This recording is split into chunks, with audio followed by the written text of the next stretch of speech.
अब यदि आपको कोई एफआईआर पुलिस स्टेशन में करना है तो आप घर बैठे पुलिस में एफआईआर दे सकते हैं, चाहे वो ईमेल से दे सकते हैं या फिर व्हाट्सएप से दे सकते हैं।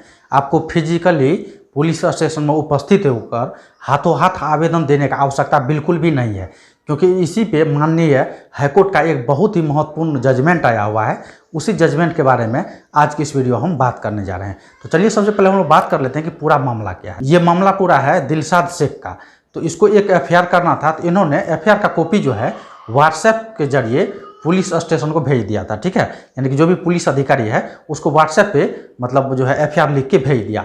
तो पुलिस अधिकारी के द्वारा यहाँ पर व्हाट्सएप पे दिलशाद शेख को रिप्लाई भी आ गया कि आपका एफआईआर पे जल्द से जल्द कार्रवाई किया जाएगा। तो ये जो दिलशाद शेख था, इन्होंने मतलब निश्चिंत हो गया कि मेरा एफआईआर पे कार्रवाई किया जाएगा, लेकिन पुलिस अधिकारी के द्वारा उसका एफआईआर लॉन्च ही नहीं किया गया। तो उसके बाद जो है दिलशाद शेख एसपी को यानी कि सुप्रिंटेंडेंट ऑफ पुलिस को व्हाट्सएप से ही एफआईआर का कॉपी भेज दिया। उसके बाद भी इसका एफआईआर दर्ज नहीं किया गया। इन्होंने फिजिकल उपस्थित नहीं हुआ था पुलिस स्टेशन में, सिर्फ व्हाट्सएप से ही मतलब एफआईआर का कॉपी भेजते रहा।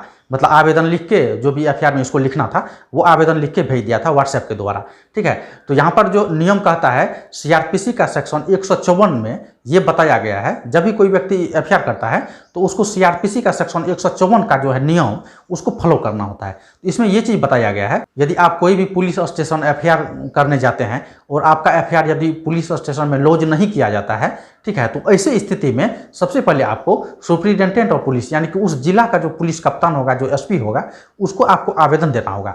उसके बाद भी यदि आवेदन आपका एसपी को देने के बावजूद भी आपका एफआईआर लॉन्च नहीं होता है, तो ऐसे स्थिति में 156(3) में आप सीधा कोर्ट से एफआईआर लॉन्च करवा सकते हैं, ठीक है। तो यहाँ पर जो है दिलशाद शेख सेम ऐसा ही किया, लेकिन इन्होंने पुलिस स्टेशन में भी व्हाट्सएप के द्वारा ही मतलब आवेदन भेजा।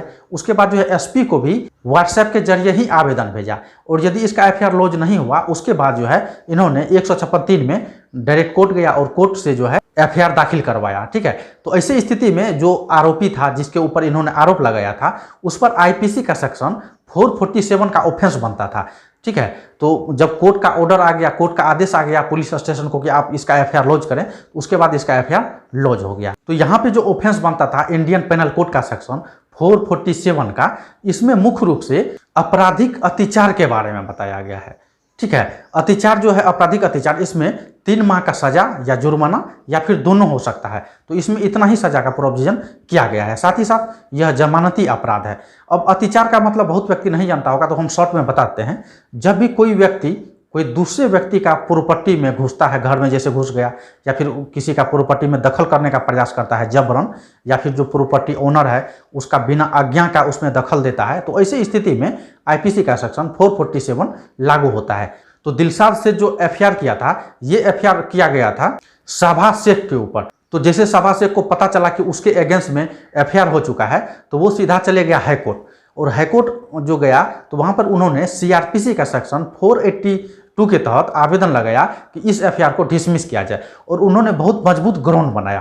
तो उस ग्राउंड के बारे में आपको जानना होगा। साथ ही साथ यहाँ पर हम आपको बता दें, जब भी कोई व्यक्ति आपके अगेंस्ट में कोई फॉल्स एफआईआर करता है और उस एफआईआर को चैलेंज करने के लिए यदि आपके पास वैलिड ग्राउंड है, तो ऐसी स्थिति में आप डायरेक्ट हाईकोर्ट में जाके 482 सीआरपीसी के तहत एप्लीकेशन मूव करके आप जो भी आपके अगेंस्ट में फॉल्स एफआईआर किया गया है उस एफआईआर को खारिज करवा सकते हैं, ठीक है। तो उसी तरह जो है सुभाष शेख भी यहाँ पे सेम काम किया और हाईकोर्ट पहुंच गया, और इन्होंने ग्राउंड ये बनाया कि दिलशाद शेख के द्वारा जो डायरेक्ट 156(3) के द्वारा मेरे ऊपर एफआईआर किया गया है, यानी कि कोर्ट के मार्फत जो एफआईआर करवाया गया है, तो इसको सबसे पहले पुलिस स्टेशन में एफआईआर दर्ज करना था। यदि पुलिस वाला एफआईआर लेने से इसका मना किया, तो उसके बाद इसको मतलब जो भी जिला का पुलिस अधीक्षक है उसके पास आवेदन देना था, और वो भी यदि आवेदन नहीं लेता है या फिर लेने के बाद भी कार्रवाई नहीं करता, तो लास्ट जो चांस होता है वो 156(3) होता है, जो कि कोर्ट के द्वारा एफआईआर करवाया जाता है, ठीक है। तो इन्होंने यही ग्राउंड बनाया, तो इन्होंने डायरेक्ट कोर्ट से ही मेरे ऊपर जो है एफआईआर का आदेश ले लिया और एफआईआर करवा दिया।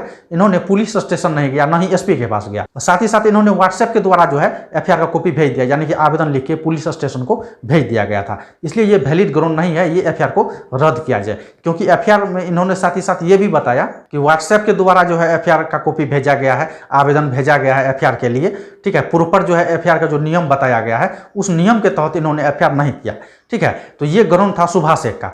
लेकिन माननीय हाईकोर्ट के द्वारा ये कहा गया कि कोई व्यक्ति या ईमेल से एफआईआर का मतलब आवेदन लिख के पुलिस स्टेशन को भेजता है या फिर व्हाट्सएप से भेजता है। आखिर ये आवेदन पुलिस स्टेशन पहुंच तो गया, चाहे वो फिजिकल नहीं भी गया हो, लेकिन पुलिस अधिकारी के संज्ञान में तो वो आवेदन आ गया, भले ही एफआईआर इसका लॉन्च नहीं हुआ है। तो यहाँ पर जो है दिलशाद शेख का जो भी एफआईआर था उसको खारिज नहीं किया गया है हाईकोर्ट के द्वारा। साथ ही साथ ये भी बताया गया कि कोई भी तरीका से क्यों ना पुलिस स्टेशन मतलब एफआईआर का कॉपी भेजा गया हो, चाहे वो ईमेल से भेजा गया हो या बाय पोस्ट भेजा गया हो या फिर व्हाट्सएप के द्वारा भेजा गया हो, सीआरपीसी का सेक्शन 154 का जो है नियम को फॉलो नहीं किया, ऐसा नहीं माना जाएगा। ठीक है, तो इसका यदि जजमेंट आप डाउनलोड करना चाहते हैं, काफ़ी छोटा जजमेंट है, यदि आप डाउनलोड करना चाहते हैं तो गूगल में सर्च करके इसे डाउनलोड कर सकते हैं।